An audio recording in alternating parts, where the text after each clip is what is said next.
Welcome back to Expressions of Destiny podcast. This is Jennifer. Today is Teachable Tuesday. This is when we talk about all things business. So let's get down to business. Today we are actually going to be tackling one of my favorite topics. I love this topic so much because it is so important to businesses. We do what we do because we love it, because we have an idea, because we have a plan. We had this brilliant just experience of creating this thing that somebody needs and wants. But who is that person that needs it and wants it? It is the customer. And so today I want to break down just a couple of tips and things that would help when it comes to customer service, dealing with customers, dealing with those that put their faith and trust in us really on a daily basis when they buy our product. They come to us to fulfill a need. And so it is so important the way that we treat them, the way that we welcome them, the way that we engage with them, but also the way that we love on them and handle them, even in the moments where they might be upset. They may feel like they were betrayed. They may feel like something was taken from them. You know, we've all experienced this, and it's not really either side's fault, but it is something that can be fixed and something that can be dealt with a lot of care and attention. And so let's just dive into this. For the sake of this episode, talking about customer service, I'm really going to use a business and a topic that is close to us here in our family. It's not a big part of our business, but it is one of the smaller businesses that we manage day to day. And it's also something that a lot of people have taken to in the past years, especially during this time where everything has been shut down. There are people out there that realize that they have a gift and a talent to be creative. And so during the time that they've had away from their jobs, whether they were laid off or maybe they just were told to wait until it was time to come back in, or maybe they had to work from home. A lot of people had to supplement their income during this time. And so they took to what we all know as the creative online shop, which is Etsy. And I love this platform. Okay, so I don't know if y'all heard that, but this is the joys and the beauties and the challenges of working from home. In those moments where I might have to do a recording from my home office, the dogs. I apologize for the barking. The dogs. We'll just leave it there. But let's go ahead and continue on this topic of customer service. Don't you just love podcasts? It's wonderful. You get to catch everything live.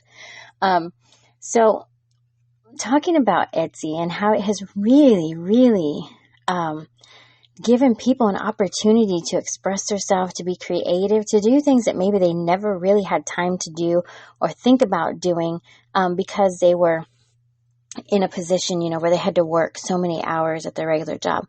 This has really busted open a whole new arena of just income for a lot of people. And I don't really like to call it the side hustle. I know a lot of people use that word, and I've shared many times. Hustle, to me, is just racing and running and trying to do as much as you can to try to supplement that income. But I love to say that we are working with intention.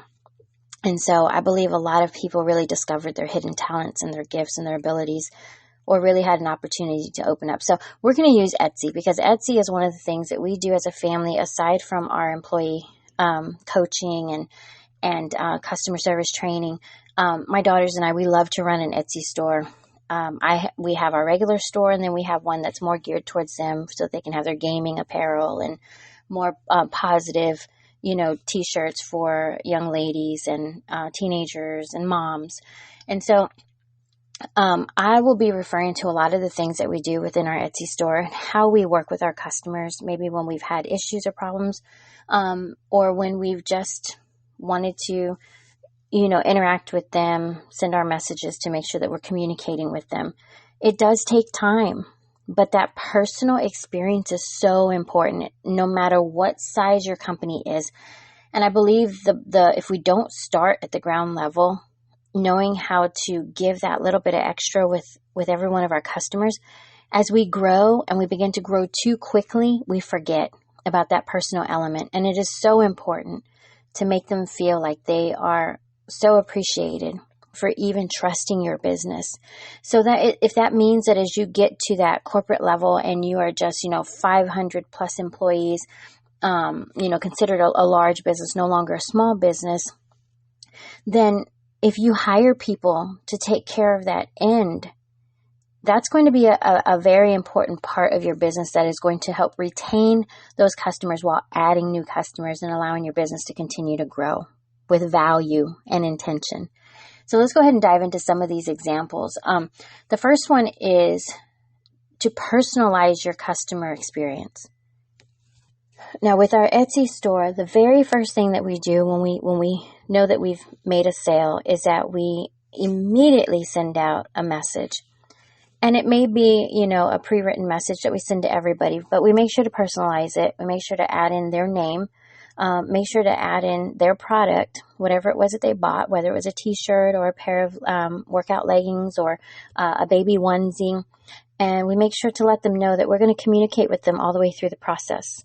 So if there's anything, where their order is not being shipped, a lot of our items are print on demand, which means that as soon as it's ordered is when it's actually printed. And it takes a couple of days. And from that point, then the manufacturer will ship it out for us, which is here in the U.S., and they make sure that it makes it to its destination with tracking information and such. But I still personally follow every one of those tracking numbers, and I want to make sure that that item arrives at the appointed time, if not sooner. And so that really helps me to be able to go and check on a daily basis, just check the system, see where it's at, and when I see that it's been delivered, I go ahead and send a message letting them know, hey, I saw that your item was delivered. Please feel free to contact us if you have any questions or concerns. We really appreciate you trusting our shop and shopping with us. And so just for shopping with us, here is a lifetime discount of 10% off. You can use this link for this code anytime you want, as long as we are not running a sale, because those two will, conflict with one another. And so that customer knows that now we want you to be our lifetime customer. We want you to keep coming back. We want you to come back and shop for other people. We want you to share your link with other people on social media. And so it goes back to one of the things that we truly believe: the more you give, the more you have. And so it doesn't hurt to give that 10% off. It doesn't hurt to run those 15, 20, 25% sales when we know that these customers appreciate it. They appreciate the way that we treat them, and they continue to send us more customers. And so we're really not losing. We may experience a smaller amount of sales, but we have taken the time to personalize that sale, which really holds on to them. Another way of personalizing is that you'll see that, let's use the coffee shops and baristas, for instance. I believe Starbucks may have started it, but when you go into a coffee shop and they write your name on the side of your cup, and when your drink is ready, they call your name out. That is a simple personalization within a company that has really made that experience or that interaction more personal than the others. To know that someone is calling your name, and in turn, if you are a regular customer, they actually get to know you by name because there's that repetition that is happening. And so that thing that you have made the norm within your company that may be different from others is what sets you apart and also helps your employees really engage and get to know the customers that are coming to them, so that interaction is always on a personal level. I talk a lot about the days when I was working at Walmart in the online grocery pickup department, and it was such a joy to get to know my customers. And I know for a fact, just standing outside waiting for them and as they pulled up saying, well, good morning, Miss So-and-so. They may have not known that at the moment I didn't quite know their name or remember their name, but because I had a handheld that was telling me which person was coming to pick up their order, I was able to address them by their first name or their last name. And I always got a big smile because of that. And it was so simple. Instead of saying, what is your name? What is it that you're picking up? I was able to say, well, good morning, Miss So-and-so or Mr. So-and-so. And if it wasn't correct, they would correct me. Oh, no, you're talking about my mom. You're talking about my aunt. I'm picking up for them. Here's the order number, or whatever it was. But it was just taking the time to shift in the way that I interacted with them, that in the end, I ended up having a lot of reoccurring customers that just really filled my day with joy, to make me feel like they were more excited to see me than I was to see them. And although that may have not been the truth, it still made me feel important, as if I were doing my best to make a difference for the company that I worked for. Didn't matter what it was, what I was, who I was serving, what I was selling. But those tiny little changes to just personalize that experience makes a huge difference for your company and the growth of your company. The next one is being present in every way possible.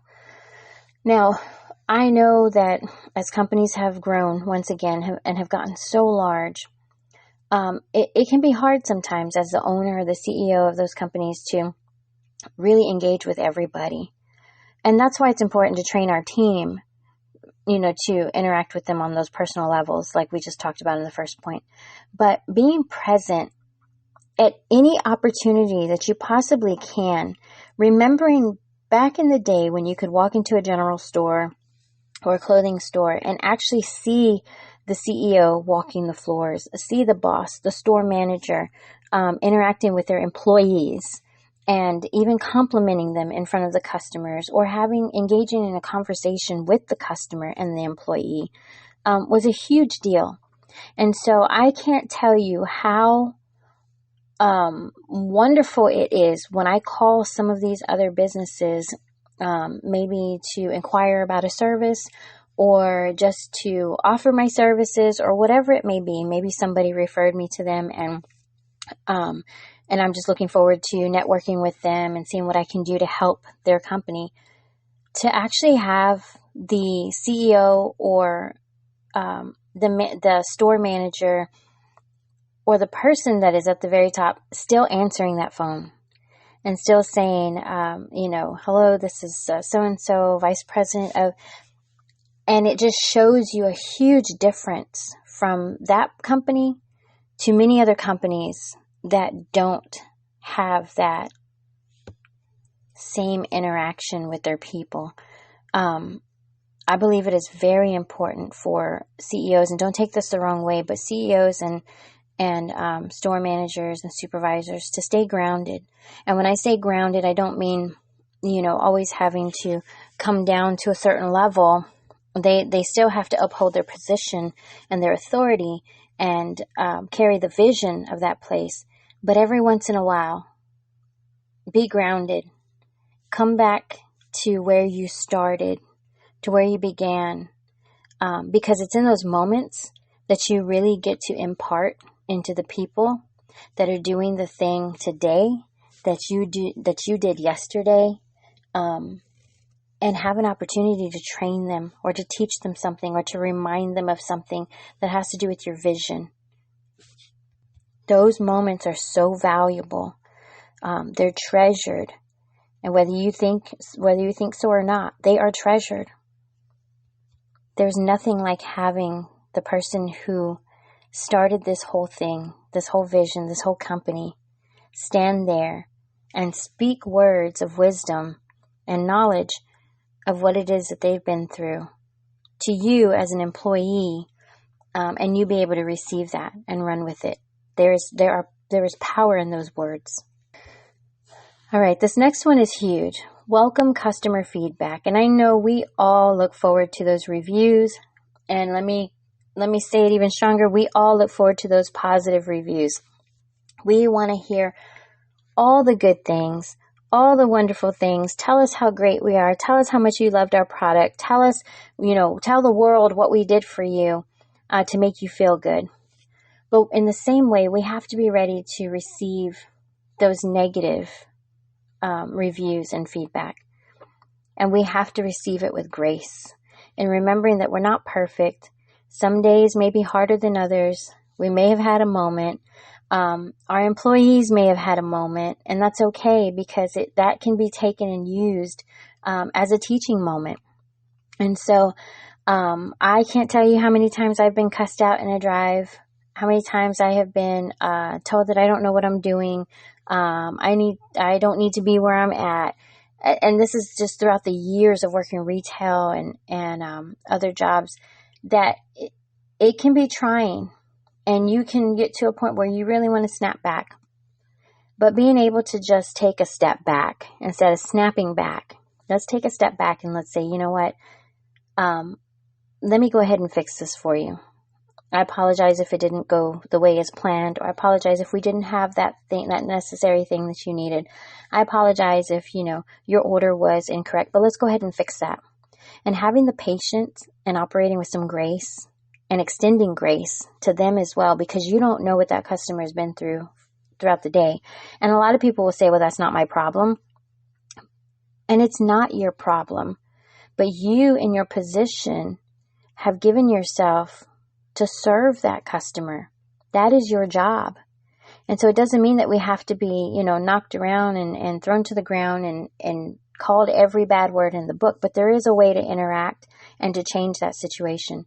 Going back to Etsy, there was a particular review that we received one day, and we have a 5-star review rating on our store.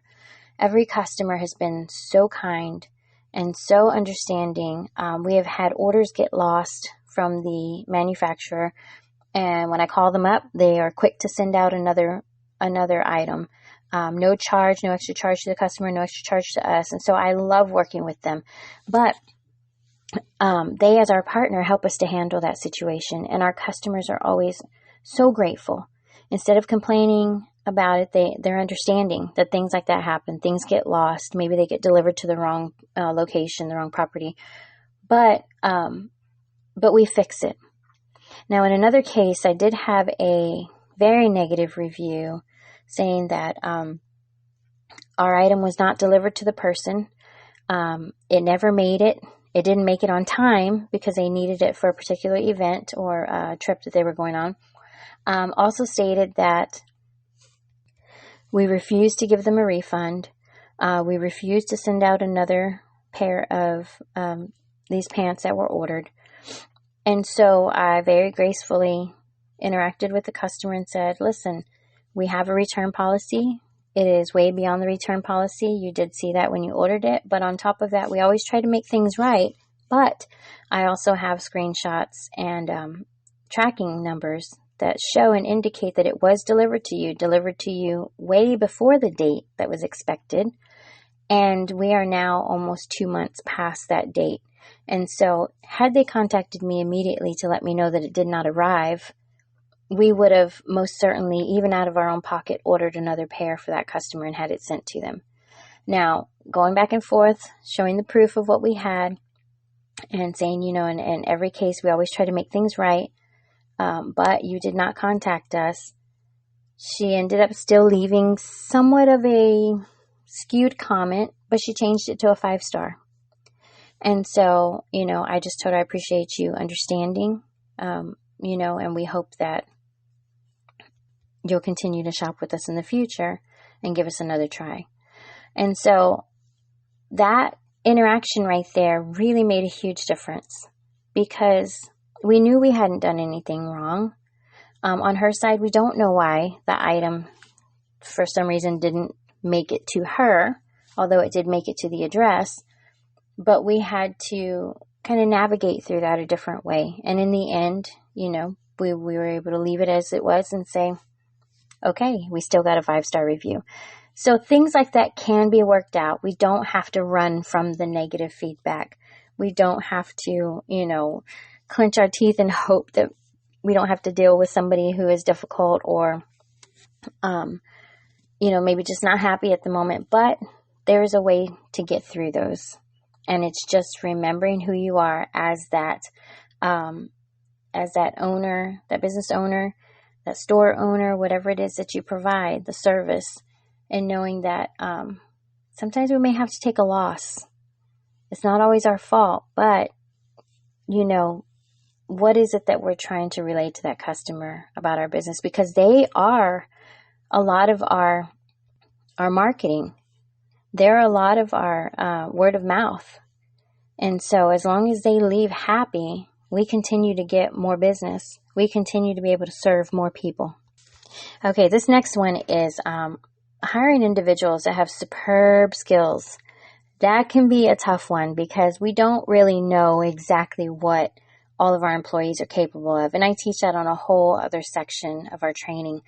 But really taking the time to get to know them, and I don't have to say this over and over and over, but just the communication and the relationship building, being able to interact with our employees, asking questions. A lot of our interview processes are so quick these days because people just need to fill a spot. And then we end up with a high turnover rate. But take the time to really sit and to dive deep with some good questions. And maybe we'll go over that on another day, things that we can actually ask in an interview process. But asking those questions that will make a difference, where you truly have an understanding of this person, where they have come from, where they are now, and where they hope to be. Those three, past, present, and future, are so important. And it's so left out nowadays. Knowing our people and who they are, both past, present, and future.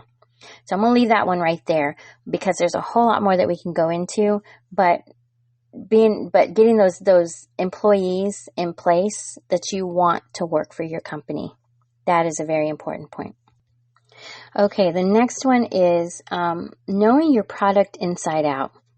Now, this may seem like I'm talking to the owners and just thinking that you have no idea what you're selling. That is not the case. It's knowing your product inside out, exactly what it is that you sell, and being able to relay that to your employees the best that you can. Because as we talked about last week with different learning styles, and I don't mean to throw this in there because it's going to add a whole lot more to think about, but there are different ways that people learn. And so when we are training and teaching our employees, sometimes we can be the best business owner ever. We can know how to run the business inside out for ourselves, but we may not know how to teach others. And I have seen this. I have seen some of the most intelligent people in their industry and what it is they know. I mean, the knowledge that they hold in their head regarding what it is that they do and what they run is amazing, but they don't know how to teach other people. They know how to do it themselves, but they don't know how to teach. And so sometimes I think when we hear this about knowing your product inside out, it's knowing how to describe and explain what it is that you do in a way that others can grab it, because even our customers may have a hard time understanding what it is that we have. Also thinking about how many times our product may change, not the product itself, but the technology or the updates or the different things that we add to our particular product or service that may get to be a little confusing sometimes or hard to grasp. Let me give you the perfect example. And as I was going through this particular point, I thought of one of the places that I worked years ago. And it was definitely just a retail job. I needed to earn some income to help with the family bills and such. I worked for Columbia Sportswear. And if you're familiar with that company, it is, that company is loaded with technology. It was definitely something hard for me to learn. I worked at a very huge outlet store for this particular company. And so when you talk about, and it was in an area, a huge tourist area. So you talk about people from all countries coming to shop at our store. Countries, I mean like Argentina, you had Japan, China, they're just everywhere.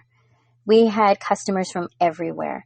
And so being able to communicate with them, first of all, was really tough. They would just kind of nod their head and okay, it looks good to me. But then we had the customers that came in that they were looking for something specific. And if you're not familiar with Columbia Sportswear, I would urge you to go look at their website. But we had to know all 5 of their technology systems. And I still didn't know everything when I left that place, but they had a warm, dry, cool, protected, and footwear. 5 different technologies, and every technology had a breakdown. And so when you talked about the warm technology, there was insulation. It was reflective so that it could reflect the sun off of you, which was really great wear for if you were going to be, in the cold weather. It would help to insulate and hold in the heat. The other thing was, and even under that, we had whether it was double walled, and I'm talking about shirts and jackets and all kinds of wear, pants. They were double walled. They had what was called turbo down, omni heat. Omni was one of those big words. And then we would get into the dry, which was more of a waterproof material. It was a wicking material. So if you sweat a lot, it would help to dry quickly. That was another Omni Tech. There was a cool technology, and the cooling was, literally you could wear a shirt that would cool your body as you sweat so that if you were going hiking, it was just amazing how they created these materials to work like this. The protected one was to protect you from wind, rain, and stains, and so that if you spilt juice or wine or whatever on your clothes, it would just roll right off. It didn't stain your clothes whatsoever. Protect you from the sun. And then we had the footwear. I loved Columbia footwear. I still do. And if you look in our closet, you will still find Columbia shirts, hiking shirts, and everything else from 10, 15, almost 15 years ago. And it is made to last. And so when I talk about knowing your product or your service inside out and being able to relay that information to the people who work for you, but in a way that they can retain that and hold that information and be excited about what it is that they are selling and providing to these customers. I got excited every time I had to talk to a customer. I didn't like the register aspect of it, but I could go out on the floor and, help them find exactly what they needed because the person who trained me was so excited about it. And the person who trained me had come from so many other Columbia stores where they had learned from the main store, and had actually met the owner. And it was just to get that energy from that person because they got it from the person above them, the person above them. The passion that was in this company structure was amazing, and it probably still is. But that is one of the bigger ones, is really knowing what it is that you have, that gold, those precious stones that you're holding in your hand, and what is it that you have to offer the customer? How can you train those beneath you to know how valuable that is so that they can give that same excitement when they're on the sales floor or dealing with a customer, being able to share with them with the same passion that you have. That is a big one. The next one is just to never underestimate the value of your current customers. We get so caught up in trying to bring on new people, make new sales, find new clients, that we have to really take care of the customers that are currently with us, because a lot of times we wouldn't be where we are if it wasn't for them giving us a chance to serve them in the first place. Taking care and seeing the value in your current customers is also what brings you, when we were talking about the feedback, it's also what brings you those new customers. Being able to have someone refer you because they trust you, because you did exactly what you said. One thing that my dad always says is to underpromise and overproduce. And I love that because he has always been a man of his word to his customers. He always tells them exactly what it is based off of what they need to get done on the project that they have contracted him for. So he will underpromise, I can get this, and this done. knowing that he may be able to do more than that, but he's only going to tell them based off of what the actual job is. But he always goes above and beyond and always adds to that. He always gives them that little bit of extra because he wants them to understand how much he appreciates their business, but at the same time, he loves what he does. And so he's able to produce more in that time. But if you give them too much at the beginning and you can't fulfill it, then that right there will cause those problems between you and that customer relationship. And that leads into the next point, which is don't make promises that you can't keep. You don't want to tell somebody that you can do something if you know that may not be a possibility. Just go ahead and stick to what it is that you know can be completed and add that thing on when it comes time.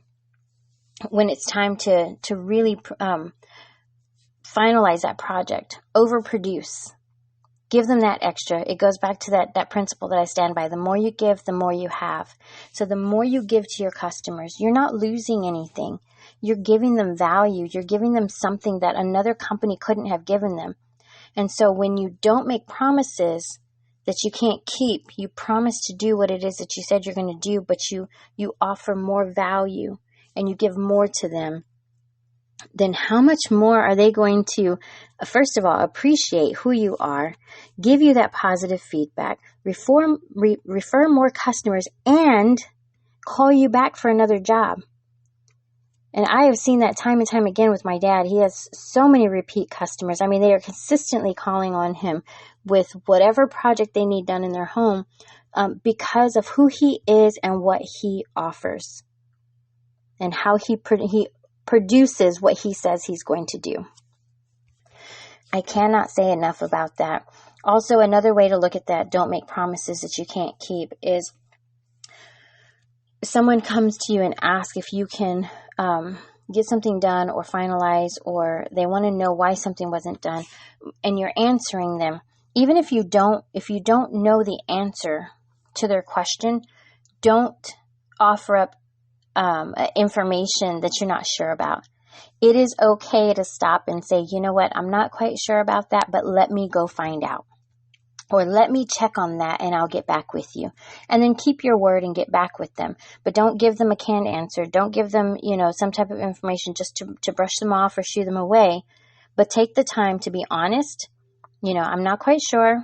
I haven't looked into that yet. I don't know if our policy states that. But let me go look into it and I will find the answer for you. That is a promise that you can keep. I will go and find an answer for you, but give me a moment. Let me get back to you. Another one that's pretty simple is educate your customers. Take the time to really sit and explain to them, because for people like me, it takes multiple times for me to hear something. I have to have the repetition. I've said that over and over again. That is my learning style. And so sometimes our customers, they may just be trusting. Okay, sure, fine, go ahead. But we want to make sure that we're educating them, that we're really explaining to them what it is that we're doing, that we're offering, that we're providing, especially with our services. Products are usually, they know what they're buying. They know if they're coming in and purchasing yard lawn equipment, or they're purchasing, a certain type of appliance. They've probably done their research and kind of know, or maybe somebody has told them, hey, go get this brand. It's going to be great. So that's a referral. But if you have any type of knowledge of something as far as a particular thing or a service, offer it up. They will be so grateful you took the time to do that.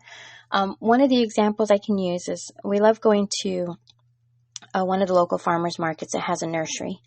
And so we'll go and get our plants, when we're ready to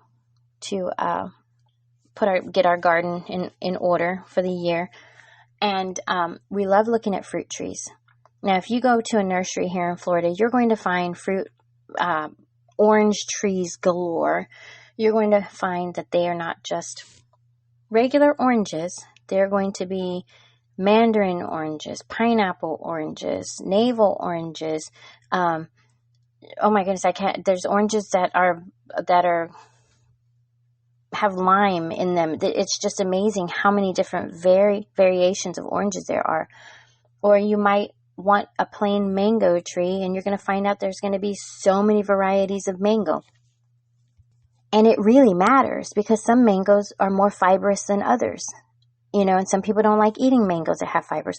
And so every time we've gone, we've always had someone really take the time to share with us the difference between the trees, the different times of the years that they will bloom and produce, which is so important as well, because if you think all mango trees produce, from March to June, and you find out the one that you have produces from July to September, whatever it may be, you're going to be sitting there wondering why your tree isn't producing, and then you find out later that it's a different variety that produces later in the year.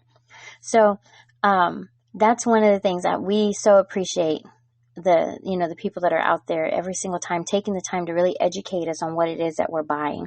So that's very important as well. And then the last thing that I want to talk about before we move on is to be unique and memorable. And I'm going to go back to the Etsy store on this one, because one of the things that we love is that when our customers do come to us and they say, some of them will send us a message right away.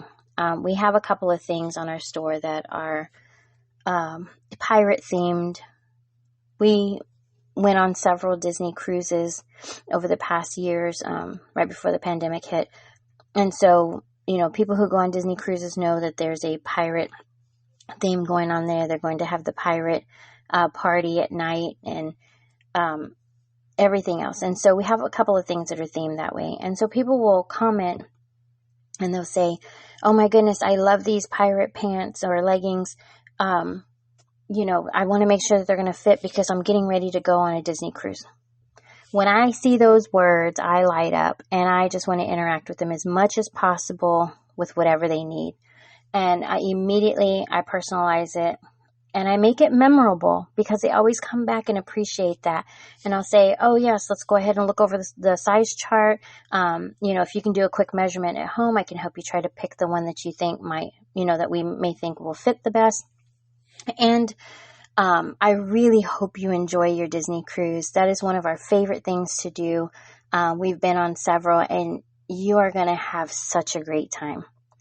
And immediately they respond with, oh my goodness, wow, this is our first one. We're so excited. And they get into this little short conversation. It doesn't have to be long, but we'll go back and forth with maybe about 4 or 5 messages. And believe it or not, sometimes we'll get a message after their cruise saying, thank you so much. Everybody on the boat loved my pants. They were asking where I got them from. And we love to hear stories like that. It doesn't take but a minute to interact with your customers and to really add that personal element by sharing with them some things that you relate with them on without telling your whole life story. And so those are memories that they will always carry with them with our Etsy store.